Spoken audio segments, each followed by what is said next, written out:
வங்கி தவணை கட்டணம் எவ்வளவு செலுத்திருக்காங்கன்னா 30,000 வந்து வங்கி தவணை கட்டணம் செலுத்திருக்காங்கன்னா சோ அப்ப நம்ம பதிவு செய்ய போறோம். அப்போ 30,000 வங்கி தவணை கட்டணம் காசா செலுத்தி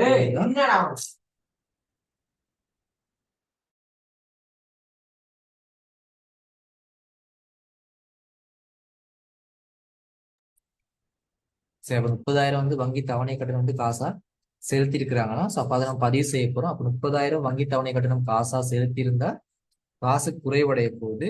ஸோ பெஸ்ட் நம்ம வங்கி தவணை கட்டணம். ஏன் வங்கி தவணை கட்டணம் நம்ம காசா செலுத்துறோம்? நம்ம கடனா எடுத்திருக்கோம். கடனா எடுத்திருந்தாங்க அதை குறைக்க போறோம். அப்ப குறைக்கிற சந்தர்ப்பத்தில் பாத்தீங்கன்னா பெஸ்ட்டா வங்கி கடன் வந்து நிறுவனத்துக்கு சொத்தா பொறுப்பா? வங்கி கடன்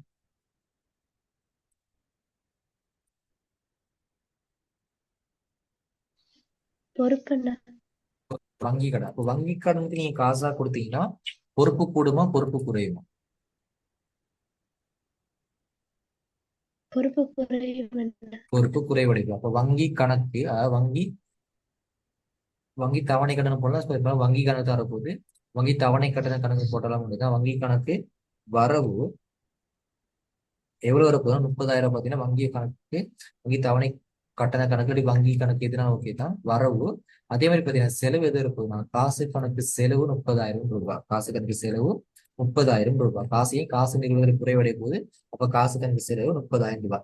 இதுக்கான விளம்பரம் எழுதியிருப்பீங்க. எப்படி விளம்பரம் எழுதியிருப்பீங்கன்னா வங்கி கடனுக்காக செலுத்தப்பட்ட தவணை கட்டணம் இல்லாட்டி பாத்தீங்கன்னா 30,000 பாத்தீங்கன்னா வங்கி தவணை கட்டணம் செலுத்தப்பட்டது. ஸோ அப்ப எது வேணாலும் உங்களுக்கு இது வாட்ச பிறகு எவ்வளவு ஈஸியா இலவ விளங்குதோ அது அப்படி என்ன செய்ய போறீங்கன்னா விளம்பரம் எழுத போறீங்க. இது டவுட் இருக்குதா?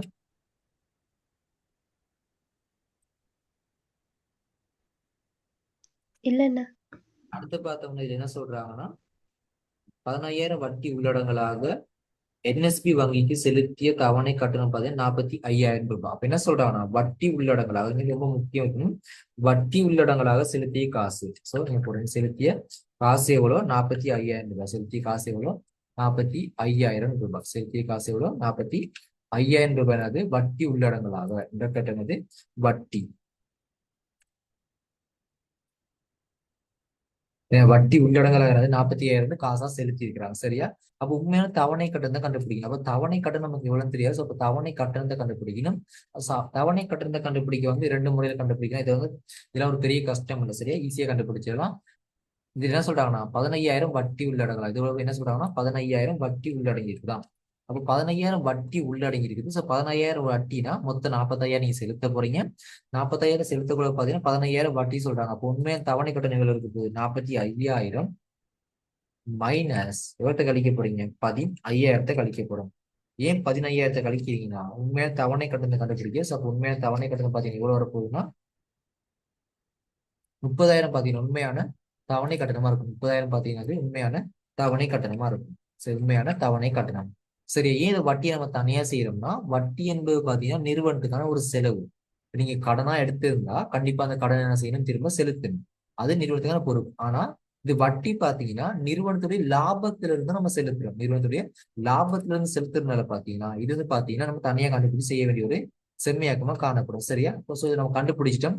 வங்கி தவணை கட்டணம் 30,000 ரூபாய். வட்டி பாத்தீங்கன்னா 15,000 ரூபாய். இப்ப இதுக்கான இரட்டை பதிவு எழுத போறோம். அப்ப இரட்டை பதிவு பாத்தீங்கன்னா நீங்க ஜஸ்டா வங்கி தவணை கட்டண கணக்குன்னு போடலாம். இல்லாட்டி வங்கி கணக்கு கூட போடலாம். வங்கி கணக்கு வரவு. வங்கி கணக்கு வரவு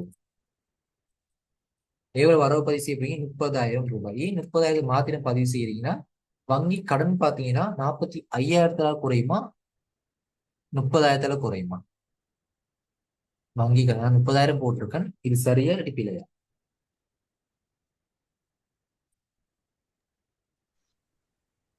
சரி அண்ணா. சரின்னு சொல்றதுக்கு என்ன ரீசன்?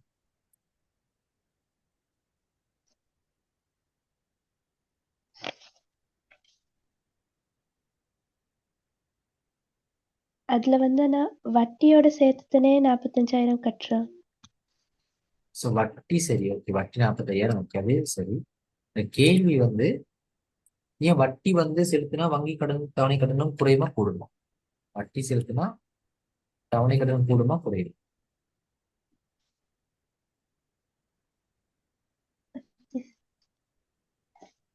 தெரியாட்டி பிரச்சனை இல்லை. குறையாது அண்ணா, அப்படியே தானே. குறையாது அப்படித்தான் இருப்பாங்க. ஓகேவா? அது என்ன அர்த்தம்னா இப்ப நீங்க வந்து 1 லட்சம் என்ன செய்யணும், பேங்க் வந்து காசு எடுக்கிறீங்க. சரியா? இப்போ 1 லட்சத்தை நீங்க பாத்தீங்கன்னா 1 லட்சம் வந்து பேங்க் வந்து சும்மா கொடுப்பாங்களா இல்லாட்டி வட்டி உள்ளடக்கி கொடுப்பாங்களா? வட்டி உள்ளடக்கியது. வட்டி உள்ளடக்கி.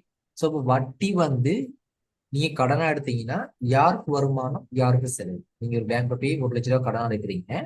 அந்த 1 லட்ச ரூபாய்க்கு வட்டி வந்து இந்த 15,000 வட்டி. இந்த 15,000 வட்டி வந்து யாருக்கு செலவு? பேங்க்கு செலவா இல்லாட்டி உங்களுக்கு செலவா? இல்லாட்டி யாருக்கு வருமானம்? உங்களுக்கு வருமானமா பேங்க் வரும்? பேங்க் வருமானம் இல்ல. பேங்க் வருமானம். உங்களுக்கு அது செலவு. செலவு. அதாவது வட்டி யாரு செலுத்த போறோம்? நம்ம. பேங்க் பாத்தீங்கன்னா ஒரு வருமானம் உண்மையா பாத்தீங்கன்னா 1 லட்சம் கொடுத்தா முடிஞ்சு. ஆனா எக்ஸ்ட்ரா நம்ம என்ன செய்யறோம், 15,000 நம்ம கொடுக்குறோம். அந்த 15,000 வட்டி பாத்தீங்கன்னா பேங்க் ஒரு வருமானமா இருக்கும். அந்த வருமானத்தை என்ன செய்ய மாட்டாங்கன்னா பொறுப்பு இருந்து கழிக்க மாட்டாங்க. நம்ம பேங்க்ல இருந்து எவ்வளவு வேணா கடன் எடுத்திருக்கலாம். அந்த கடனுக்கான தவணை கட்டணம் மாத்திரம் தான் குறைவடையும். அது உண்மையான தவணை கட்டணம் மாத்திரம் தான் குறைவடையும். இந்த தவணை கட்டணத்துல வந்து வட்டி உள்ளடங்கி இருக்கும். வட்டி பாத்தீங்கன்னா நிறுவனத்துக்கு செலவாகவும் பேங்க் பாத்தீங்கன்னா வருமானமா இருக்கும். அப்போ வட்டி பாத்தீங்கன்னா நிறுவனத்துக்கு பாத்தீங்கன்னா என்ன இருக்க போகுதுன்னா செலவாக இருக்கு. வட்டி நிறுவனத்துக்கு பாத்தீங்கன்னா செலவாக காணப்பட போகும். அப்ப செலவுனா வட்டி கணக்கு வரவு. வட்டி கணக்கு வரவு எவ்வளவு பதிவு செய்யப்படும்? 15,000 ரூபாய். 15,000 ரூபாய். காசு கணக்கு செலவு எவ்வளவு வரப்போகுது? 45,000 ரூபாய். 45,000 ரூபாய். இதுல டவுட் இருக்குதா? இல்லண்ணா. இதுக்கு விளம்பரம் எழுந்திருப்பீங்கன்னா அது 15,000 வட்டி உள்ளடங்களாக வங்கி தவணை கட்டணம் செலுத்தியது, இல்லாட்டி 30,000 தவணை கட்டணம் செலுத்தும் போது 15,000 வட்டியுடன் செலுத்தப்பட்டது. எப்படி வேணாலும் எழுதலாம். இது உங்களுக்கு எப்படி விளங்குவது எழுத போது அந்த முறையில் நீங்க எழுதி கொள்ளுங்க. இது ரொம்ப முக்கியம். விளம்பல் நான் கொடுக்கின்ற இரட்டைப்பதி சகலதுக்கும். சரியா? அடுத்து பாத்தீங்கன்னா அடுத்து காணப்படும் 15வது. சோ 15வது என்ன சொல்றான்னு பார்த்தோம்னா 15வது பாருங்க. பாண்டித வட்டி உள்ளடங்கலாக பிஓசி வங்கியிடம் செலுத்திய தவணை கட்டணம் பாத்தீங்கன்னா 24,000 ரூபாய். சரி, அப்ப பார்த்தோம் டைரக்டா அவங்க அமௌண்ட் கொடுத்துட்டாங்க. எவ்வளவு? 15,000 வட்டியும் சொல்லிட்டாங்க. இப்ப என்ன சொல்றாங்கன்னா இப்ப வட்டி நம்ம கண்டுபிடிக்க போறோம். எத்தனை சதவீதம் வட்டி உள்ளடங்கி இருக்குதா? 12% வட்டி உள்ளடங்கி இருக்குதான். இது 12% வட்டி. 12% வட்டி உள்ளடங்கலாக 12% வட்டி உள்ளடங்கலாக நம்ம எவ்வளவு காசா செலுத்திருக்கோமா? 24,000 பாத்தீங்கன்னா காசா நம்ம செலுத்திருக்கோம். 24,000 காசாக செலுத்தியிருக்கோம். சரி, அப்ப 24,000 காசா செலுத்தியிருக்கோம். அப்ப இதுல உண்மையான தவணை கட்டணத்தை கண்டுபிடிக்கணும். அதே மாதிரி வட்டியை கண்டுபிடிக்கணும். அப்ப 2 செயற்பாடு இருக்கு நம்ம செய்ய போறோம். ஃபர்ஸ்ட் நம்ம வந்து வட்டியை கண்டுபிடிக்க போறோம். 24,000. அப்ப இந்த 24,000 வட்டி உள்ளடங்கலான்னு சொல்லியிருக்கிறாங்க. இப்ப சொல்லுங்க பார்ப்போம், இந்த 24,000 எத்தனை வீதத்துக்கு சமனா இருக்கு?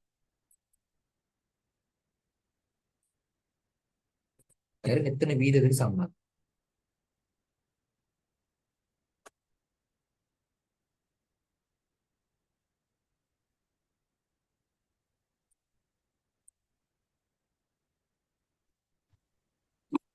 வட்டி உள்ளடங்கலாக இது எத்தனை வீதத்துக்கு சமனா இருக்கு? ஆன்சர் கிளியர் இருந்ததுனால எத்தனை வீதம் மட்டும் சொல்லு.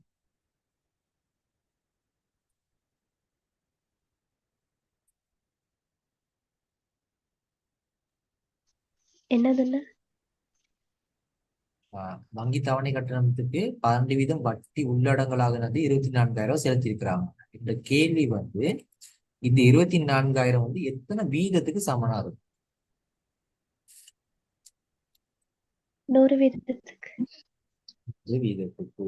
சரி, என்ன சொல்றீங்க? 100 வீதத்துக்கு சொல்றீங்க. பட் இது வந்து 100 வீதத்துக்கு சமனா இருக்காது. ஏன்னா உள்ள அடங்கி இருக்குது.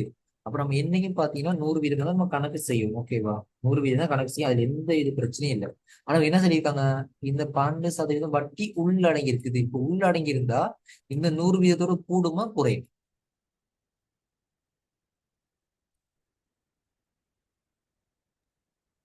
கூடுமண்ணா.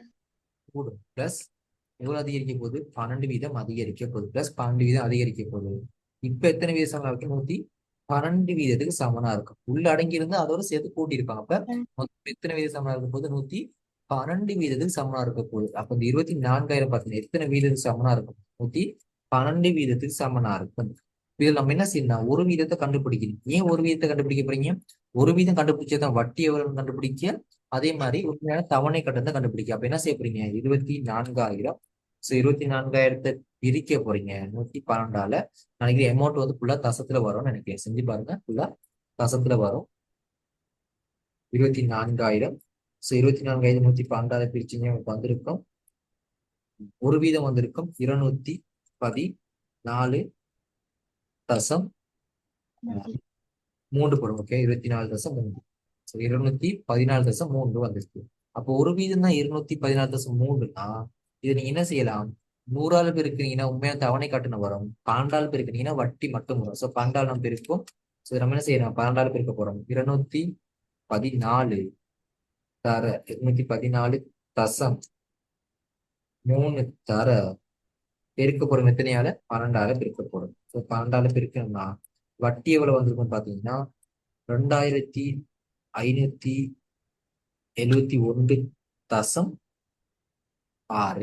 2,576 2,571.6 வந்து சொன்னேமோ.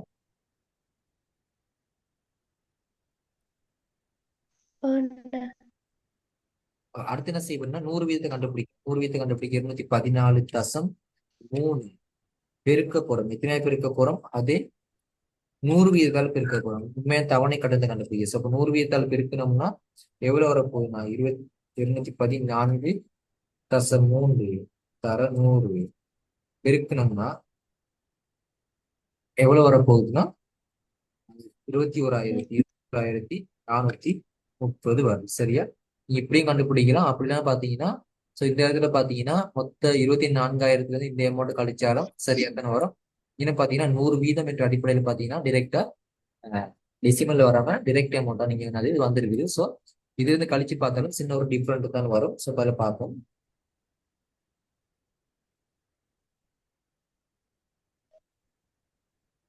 ஸோ இதில் பார்த்தீங்கன்னா இது 1.6 பார்த்தீங்கன்னா இங்க வந்து அதிகமா இருக்கும் அந்த 12 வீதம். சரியா?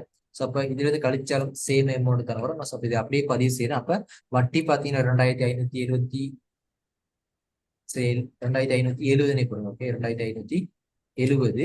அதே மாதிரி தவணை கட்டணம் பார்த்தீங்கன்னா 21,430. அப்போ இதே சேம் இரட்டை பதிதான் இருக்கும். சேம் இரட்டை பதிதான் வரப்போகுது. இது மட்டும் மாற்ற போகுதுன்னா தொகை மட்டும் என்னது மாறப்போகுது. தொகை மட்டும் என்ன செய்ய போகுதுன்னா மாறப்போகுது. இப்போ வங்கி தவணை கட்டண கணக்கு பார்த்தீங்கன்னா எவ்வளவு வரப்போகுது இந்த இடத்துல. ஸோ வங்கி கணக்கு வரவு 21,430. அடுத்து பாத்தீங்கன்னா வட்டி கணக்கு வரவு எவ்வளவு பாத்தீங்கன்னா 2,570. காசு கணக்கு செலவு எவ்வளவு பாத்தீங்கன்னா 24,000 ரூபாய் வரும். இதுல டவுட் இருக்குதா?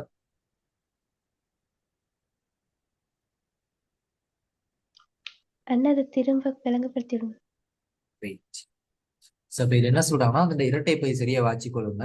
12% வட்டி உள்ளடங்கலாக வங்கி தவணை கட்டணம் பிஓசிக்கு பாத்தீங்கன்னா பிஓசிக்கு செலுத்திய வங்கி தவணை கட்டணம். சரியா? பிஓசி பேங்க்ல நம்ம கடனா எடுத்திருக்கோம். இந்த கடனா எடுக்கிற சந்தர்ப்பத்துல 12% வட்டி உள்ளடங்கலாக பார்த்த கேள்வியில பார்த்தேன் டைரக்டா அவங்க அமௌண்ட்டை கொடுத்துறாங்க. எவ்வளவு? 15,000 வட்டின்னு சொல்லிட்டாங்க. அப்ப இது பார்த்து என்ன சொல்லியிருக்காங்கன்னா பாத்தீங்கன்னா 12% வட்டி உள்ளடங்கலாக 12% வட்டி உள்ளடங்கலாக செலுத்திய காசு சொல்லியிருக்காங்க 24,000 ரூபாய். அப்ப ஜஸ்ட் அந்த 24,000 எத்தனை வீதத்துக்கு சமனா இருக்கு நம்ம கண்டுபிடிச்சு கொள்ளணும். சரியா? என்னைக்கும் அக்கௌண்டிங் 100 வீதம் நம்ம செய்வோம். அதுல எந்த ஒரு பிரச்சனையும் இல்லை. சரியா? 100 வீதம். ஆனா என்ன சொல்லியிருக்காங்க 12% வட்டி உள்ளடங்கலாக. அப்ப என்ன சொல்லியிருக்கோம் 100 வீதம் பிளஸ் இதோட 12 வீதம் கூடி இருக்கும். கூடி இந்த மொத்தம் எத்தனை வீதம் சமனா இருக்கும்? 112 வீதத்துக்கு சமனா இருக்கும். 112 வீதத்துக்கு சமனா இருக்கும். 112 வீதம்னா நமக்கு ஒரு வீதத்தை கண்டுபிடிக்கணும். ஏன் ஒரு வீதத்தை கண்டுபிடிக்க போறீங்க? வட்டி 12 வீதத்தையும் கண்டுபிடிக்கணும். ஏன் ஒரு வீதம் கண்டுபிடிச்சாதான் வட்டி 12 வீதத்தை கண்டுபிடிக்க, அதே மாதிரி உண்மையான தவணை கட்டணத்தை கண்டுபிடிக்க. சரியா? அப்ப நம்ம என்ன செய்ய போறோம் 24,000 இதை பிரிக்க போறோம் 112. அப்ப 112 பிரிச்சோம்னா ஒரு வீதம் வரப்போகுது 214.3 வரப்போகுது. 214.3 அப்படியே அமௌண்ட் வரப்போகுது. நம்ம மட்ட தட்டி போட்டுருக்கோம் 214.3. சரியா? அப்ப 214.3 தான் ஒரு வீதம்னா 12 வீதம் வட்டின்னு சொல்லியிருக்காங்க 12%. அப்ப என்ன செய்ய போறோம் 214.3 பெருக்க போறோம் 12ஆல. சோ 12ஆல இருக்குன்னா 2,571.6 வருது. நான் மட்ட தட்டி என்ன பாத்தீங்கன்னா 70 போடுங்க. ஓகேவா? 2,570. அடுத்து பாத்தீங்கன்னா 100 வீதம் உண்மையான தவணை கட்டணத்தை கண்டுபிடிக்கும். உண்மையான தவணை கட்டணத்தை கண்டுபிடிக்கும். உண்மையான தவணை கட்டணத்தை கண்டுபிடிக்க அதே சேம் இதுதான் 2,214.3 நான் பெருக்க போறேன் 100ஆல பெருக்கணும் உண்மையான தவணை கட்டணம் வரப்போகுது. ஸோ உண்மையான தவணை கட்டணம் பாத்தீங்கன்னா 21,430. ஸோ இது ரெண்டையும் கூட்டி பாருங்க. 21,430ஐயும் அதே மாதிரி 2,570 கூட்டி பாத்தீங்கன்னா 24,000 சேம் அமௌண்ட் வரும். 24,000 சேம் அமௌண்ட் வரும். சரியா? அடுத்து பார்க்கும்போது இதுக்கான இரட்டை பதிவு பாத்தீங்கன்னா வங்கி சரியா, நம்ம வங்கி தவணை கடன் நம்ம காசை செலுத்தினா வங்கி பொறுப்பு குறைவடைக்குது. அப்போ வங்கி கணக்கு வரவு 21,430. வட்டி பாத்தீங்கன்னா நிறுவனத்துக்கான ஒரு செலவாக கருதப்படும். அப்போ வட்டி கணக்கு வரவு 22,570. காசு கணக்காக அது தவணை கட்டணமா இருக்கலாம், வட்டியா இருக்கலாம், எது வேணாலும் இருக்கலாம். காசா செலுத்தினா மொத்தமா காசு குறைவடைய போகுது. 24,000 ரூபாய் காசு குறைவடைய போகுது. இதுக்கு விளம்பரம் எழுதியிருப்பீங்க, வட்டி உள்ளடங்களாக செலுத்திய வங்கி தவணை கட்டணம். அப்படியாட்டி 2,570 வட்டி உள்ளடங்களாக செலுத்திய வங்கி தவணை கட்டணம் 24,000 ரூபாய். அப்படி இல்லைன்னா 24,000 தவணை கடனை செலுத்தும் போது 2,500 வட்டி உள்ளடங்களாக செலுத்தப்பட்டது. எப்படி வேணாலும் இருந்தாலும் இது உங்களுக்கு எப்படி விளங்குதோ அந்த முறையில விளம்பரம் நீங்க எழுதி கொள்ளுங்க. இப்போ கிளியரா?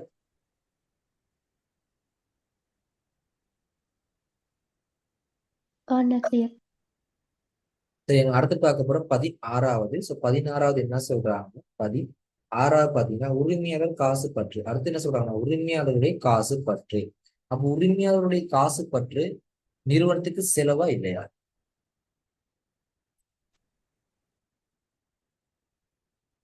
காசு பற்று செலவா இல்லை?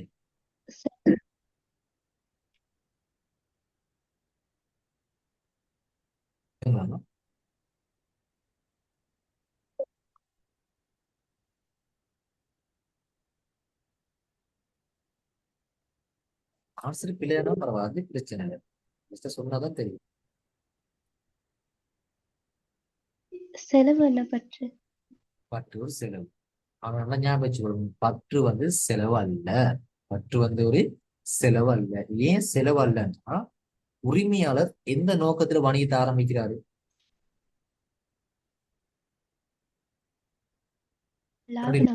லாபம். இந்த லாப நோக்கம் உரிமையாளர் மூலதனம் இடாம லாபம் கிடைக்குமா? இடாம லாபம் இல்ல. இப்ப உரிமையாளர் பாத்தீங்கன்னா மூலதனம் ஈடுபடுத்தி லாபத்தை பெற்றுக்கொள்வார். உரிமையாளர் மூலதனத்தை ஈடுபடுத்தி லாபத்தை பெற்றுக்கொள்வார். அப்ப அந்த லாபத்தை யாருக்கு திரும்ப செலுத்தணும்? அந்த உரிய நபருக்கு, அந்த உரிமையாளருக்கு.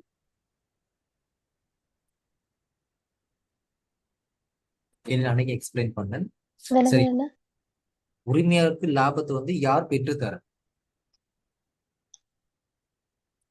யார் உழைச்சி தரணும்? அந்த லாபம் யார் உழைச்சி தரணும்னா அந்த நிறுவனம். அந்த நிறுவனம் தான் என்ன செய்ய போகுதுன்னா, ஏன் அழகு சார் என்ன தவிர பார்த்துட்டு உரிமையாளர் வேறு நிறுவனம் வேறு. அப்ப அந்த நிறுவனம் தானே அந்த லாபத்தை உழைச்சி தரும். அந்த உழைச்சி தர வேண்டிய லாபத்துல இருந்து அவர் என்ன செய்யறாங்கன்னா காசா எடுக்க போறாரு. அப்ப பற்று ஒரு செலவு அல்ல. ஏன்? நிறுவனத்துக்கு தர வேண்டிய இந்த லாபத்திலிருந்து குறிப்பிட்ட தொகை என்ன செய்யறாரு? உரிமையாளர் தனது சொந்த தேவைக்காக இருக்கிறார். அது காசு பற்றா இருக்கலாம், பொருள் பற்றா இருக்கலாம். இது பாத்தீங்கன்னா நிறுவனத்துக்கு ஒரு செலவா இல்ல. சரியா? நம்ம பற்று பதிவு ஏன் வரவுல பதிவு செய்யறோம்னா ஒரு டவுட் வரும். பற்று ஏன் வரவுல பதிவு செய்யறோம் செலவு இல்லைன்னா, பற்றுனால பாத்தீங்கன்னா உரிமையாண்மை குறைவடையும். அவர் எடுத்தா அவருடைய உரிமையாண்மையை செய்வது குறைவடையுது. சோ அப்ப அது என்ன வடிவத்துல குறைவடையுது? பற்று என்ற வடிவத்துல குறைவடையுது. சோ அப்ப அதனால தான் உரிமையாளருடைய பற்று பாத்தீங்கன்னா நிறுவனத்துல செலவா கருதப்பட மாட்டாது. அதை ஞாபகம் வச்சுக்கொள்ளுங்க.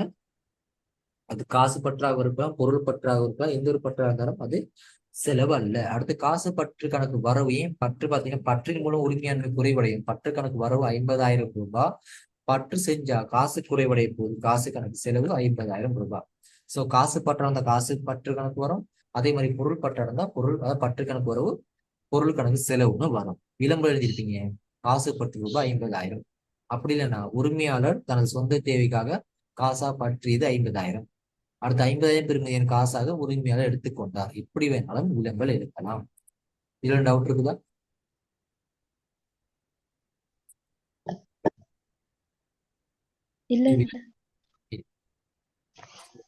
பார்க்க போறோம் 17வது.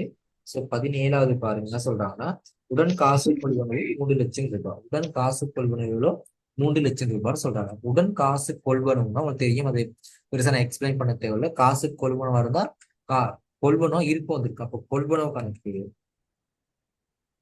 கொள்வனவு கொள்வனவு கணக்கு வரவு எவ்வளவு இருக்கும்? 3,00,000 இருக்கும். அதே மாதிரி பாத்தீங்கன்னா காசு கணக்கு செலவு. ஏன் காசு கணக்கு செலவு? நம்ம காசா கொள்வனவு செஞ்சிருந்தா காசு குறைவடைஞ்சிருக்கும். ஸோ இப்ப காசு கணக்கு செலவுல வந்திருக்கு எவ்வளவு இருக்குன்னா, காசு கணக்குல செலவுல வந்திருக்கு எவ்வளவு வந்திருக்கும் பாத்தீங்கன்னா 3,00,000 காசு கணக்கு செலவுல வந்திருக்கு எவ்வளவு? 3,00,000. இதுல டவுட் இருக்குதா? இல்லண்ணா. இதுக்கு விளம்பரம் எழுதிருப்பீங்க. என்ன விளம்பரம் எழுதிருப்பீங்கன்னா, உடன் காசு கொள்வனவு பாத்தீங்கன்னா 3,00,000. இல்லாட்டி காசுக்கு பாத்தீங்கன்னா கொள்வனவு செய்யப்படுது 3,00,000. காசு கொள்வனவு செய்யப்படுது 3,00,000 என்ன செய்யிருப்பீங்கன்னா விளம்பரம் எனக்கு இருப்பீங்க. அடுத்து 17வது பாத்தீங்கன்னா, 17வது 18வது இது நம்பர் இங்க மாறி வருது. ஸோ அதை பார்த்து குழம்பிய வேணா 18வது பார்ப்போம். 18வது என்ன சொல்றாங்கன்னா, 10% வியாபார கழிவு நீங்கி காசுக்கு கொள்வனவு 6,30,000. என்ன சொல்றாங்கன்னா 10% வியாபார கழிவு. அது 10% வியாபார கழிவு நீங்கி 10% வியாபார கழிவு நீங்கி 10% வியாபார கழிவு நீங்கி காசு கொள்வனவு எவ்வளவு சொல்றாங்கன்னா 6,30,000. என்னோட கேள்வி கேட்கிறேன், இந்த 6,30,000 எத்தனை வீதத்துக்கு சமனா இருக்கும்?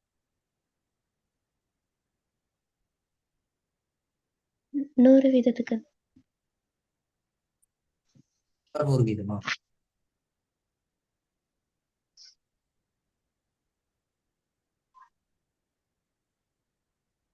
சரியா? வேற வேலையும் கொடுங்க. இப்ப இதுல சொல்ற விளக்கம் பாத்தீங்கன்னா 10% கழிவு நீங்கி. சரியா? நம்ம என்னைக்கு கணக்குல வந்து என்னது 100 வீதம் என்ற அடிப்படையில் தான் நம்ம கணக்கு செய்யணும். அதுல எந்த வித மாற்று கருத்தும் இல்லை. ஆனா இதுல சொல்றப்படுற இந்த வேர்ட் தான் ரொம்ப முக்கியம். 10% கழிவு நீங்கி. சரியா? காசு கொள்வனவு எவ்வளோ?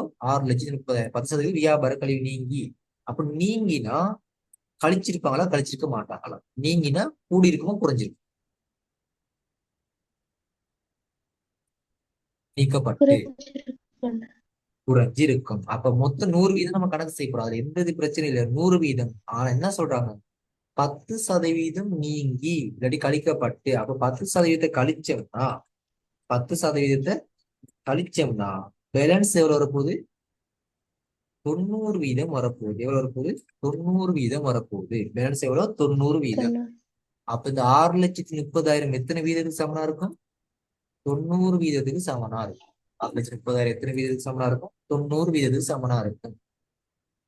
விளக்கத்தை கிளியரா விளையும் கொடுங்க. அவங்க என்ன சொல்றாங்க, 10% வியாபார கழிவு நீங்கி. அப்ப கழிச்சுட்டாங்க. மொத்தம் 100 வீதம் தான்.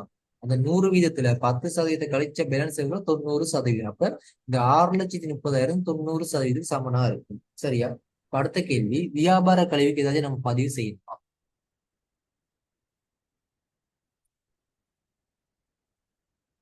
வியாபார கழிவுக்கு ஏதாச்சும் நம்ம பதிவு செய்யணும்.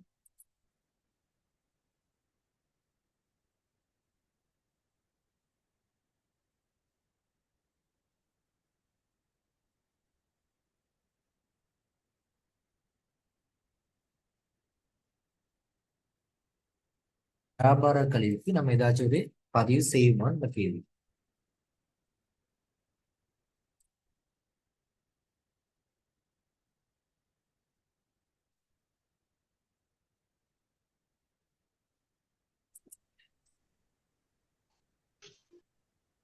வியாபார கழிவு பாத்தீங்கன்னா எந்தவித ஒரு பதிவும் நம்ம செய்ய மாட்டோம். அப்ப பதிவு செய்யாட்டி இங்க ஏதாச்சும் ஒரு அட்ஜஸ்ட்மெண்ட் நம்ம செய்யணும். அந்த 10% கண்டுபிடிக்கணும், 100 வீதத்தை கண்டுபிடிக்கணும், ஏதாச்சும் நம்ம செய்யணும். எதுவுமே செய்ய வேண்டிய ஒரு இல்லண்ணா. அவசியம். ஏன்னா அவங்க டிரெக்டா கழிச்சு தான் கொடுத்துருக்காங்க. அப்ப கழிச்சு கொடுத்திருந்தா அது நமக்கு தேவையில்லை. அது அப்படி பதிவு செய்ய போறோம். அப்ப கொள்வனங்களுக்கு வரவு 6,30,000. காசு கணக்கு செலவு 6,30,000. வேணும் நான் எக்ஸ்பிளைன் பண்றவங்களுக்கு எப்படி இது 6,30,000 எப்படி வந்துச்சுன்னா, ஜஸ்ட் 100 வீதத்தை நம்ம கண்டுபிடிப்போம். நமக்கு தெரியும் இந்த 6,30,000 பாத்தீங்கன்னா 6,30,000 வந்து எத்தனை சதவீதம் சமனா இருக்கும்னா 90%க்கு சமனா இருக்கும். எத்தனை சதவீதத்துக்கு? 90%க்கு சமனா இருக்கும். அப்ப 90%னா 90ஆல பிரிக்க போறோம். ஏன் 90ஆல பிரிக்க போறோம்னா ஒரு வீதத்தை கண்டுபிடிக்க. சோ அப்ப என்ன செஞ்சிருப்பீங்க? பிரிச்சிருப்பீங்க. 6,30,000 பிரிச்சிருப்பீங்க 90ஆல. சோ 90ஆல பிரிச்சு எவ்வளவு வந்திருக்குன்னா 7 லட்சம் இருக்கு. சாரி, அதாவது 7,000 ரூபாய் வந்திருக்கு. எவ்வளவு இருக்கும்? 7,000 ரூபாய் வந்துருக்கு. அப்போ ஒரு வீதம் 7,000 இருந்தா, ஒரு வீதம் 7,000 ரூபாய் இருந்தா 100 வீதம் எவ்வளவு கண்டுபிடிச்சிருக்கீங்க? அப்ப 100ஆல பெருக்கி இருப்பீங்க. 100ஆல பெருக்கி இருந்தா 7,00,000 ரூபாய் வந்துடும். சரியா? மொத்த பெறுமதி எவ்வளவு? 7,00,000 ரூபாய். இந்த 7,00,000 ரூபாய் என்ன சொல்றாங்க? 10% வியாபார கழிவுன்னு சொல்றாங்க. அப்ப 7,00,000 இதுக்கு கண்டுபிடிக்க போறீங்க. என்ன கண்டுபிடிங்க? தர 10 பிரிக்க போறோம் 100ஆல. பிரிச்சு பாருங்க எவ்வளவு வரப்போகுதுன்னு. 60,000 ரூபாய் வரப்போகுது. எவ்வளவு வரப்போகுது? 60,000 ரூபாய் பாத்தீங்கன்னா, சரி சரி 70,000 ரூபாய். 60,000 இல்ல எவ்வளவு? 70,000 ரூபாய் இருக்கும். எவ்வளவு வரப்போகுது? 70,000 ரூபாய் பாத்தீங்கன்னா கழிவு. அப்ப மொத்தம் 7,00,000. 7,00,000 70,000 கழிச்சு வியாபார கழிவு 70,000 கழிச்ச பேலன்ஸ் எவ்வளவு? 6,30,000. அவங்க டிரெக்டா கொடுத்துருக்காங்க. எவ்வளவு? 6,30,000 அவங்க டிரெக்டா கொடுத்துட்டாங்க. சோ 17 அது நம்ம இதுல எந்த இது ஒரு செம்மையாக்கணும் நம்ம செய்யல. இதுல டவுட் இருக்குதா? இல்லண்ணா. அப்ப அடுத்து பார்ப்போம். எத்தனை பார்க்க போறோம்னா 19,000 பார்க்க போறோம். சோ 19 பாத்தீங்கன்னா உடன் காசு கொள்வனவும் 2,00,000 இதன் போது 8 வீத வியாபார கழிவு வழங்க அனுமதிக்கப்பட்டது. அப்ப என்ன சொல்றாங்க? அடுத்த ஒரு செனாரியை சொல்றாங்க. எத்தனை? 20வது. சோ அப்ப 20வதுல என்ன சொல்றாங்கன்னா நம்ம 2,00,000 கொள்வனவு செய்யப்போம். எவ்வளவு கொள்வனவு செய்யப்போம்? 2,00,000 நம்ம கொள்வனவு செய்யப்போம். இந்த 2,00,000 கொள்வனவு செய்யற சந்தர்ப்பத்துல என்ன சொல்றாங்கன்னா 8% வியாபார கழிவு வழங்குறாங்க. இப்ப என்னோட கேள்வி, இந்த இடத்துல வியாபார கழிவுக்கான சீராக்கம் செய்யணுமா செய்ய தேவையா?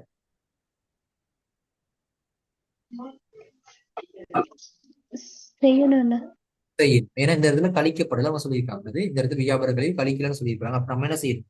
வியாபார கழிவை கண்டுபிடிக்கணும். அப்ப 100 2,00,000 தர 8 பிரிக்க போற எத்தனையால? 100ஆல பிரிக்க போறோம். அப்ப 100ஆல பிரிச்சு ஒரு அமௌண்ட் வந்திருக்கும். அப்ப அந்த அமௌண்ட் பார்ப்போம் எவ்வளவு இருக்குன்னு. மொத்தம் 2,00,000. 2,00,000 என்ன செஞ்சிருப்பீங்க? பெருக்கிருப்பீங்க 8ஆல. அப்ப 8ஆல பெருக்கி 100ஆல பிரிச்சிருப்பீங்க. எவ்வளவு வந்திருக்கும்? 16,000 ரூபாய் வந்திருக்கும். எவ்வளவு வந்திருக்கும்? 16,000 ரூபாய் வந்திருக்கும். 16,000 ரூபாய் வந்துச்சா? ஓண்ணா. அப்ப மொத்தம் 2,00,000 ரூபாய். அந்த பெருமதி 2,00,000 ரூபாய். அதுல இருந்து பாத்தீங்கன்னா வியாபார கழிவு கழிக்கப்புறம் 16,000 ரூபாய். சோ வியாபார கழிவு 16,000 கழிச்சோம்னா பேலன்ஸ் பாத்தீங்கன்னா எவ்வளவு வரப்போகுதுன்னு பாத்தீங்கன்னா 1,84,000 ரூபாய் வந்திருக்கு. இந்த அமௌண்ட் வந்துச்சு 1,84,000. ஓண்ணா. இதுக்கு உண்மையான பெருமதி இப்ப 2,00,000 இல்லாட்டி 1,84,000? 1,84,000 அண்ணா. 84,000 வியாபார கழிக்குன்னா எவ்வித பதிவு இருக்கு. அப்ப என்ன செய்ய போறோம்னா கொள்வனவு கணக்கு வரவு 1,84,000.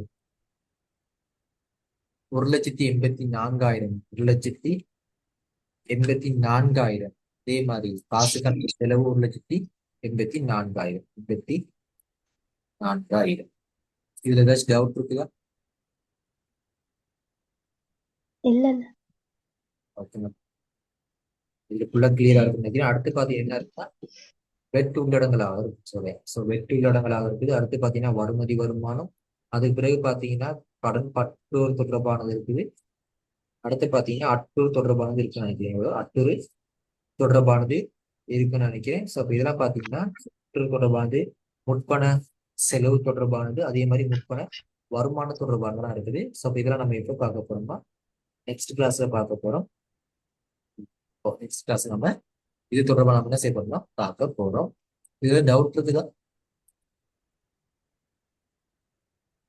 இல்லண்ணா.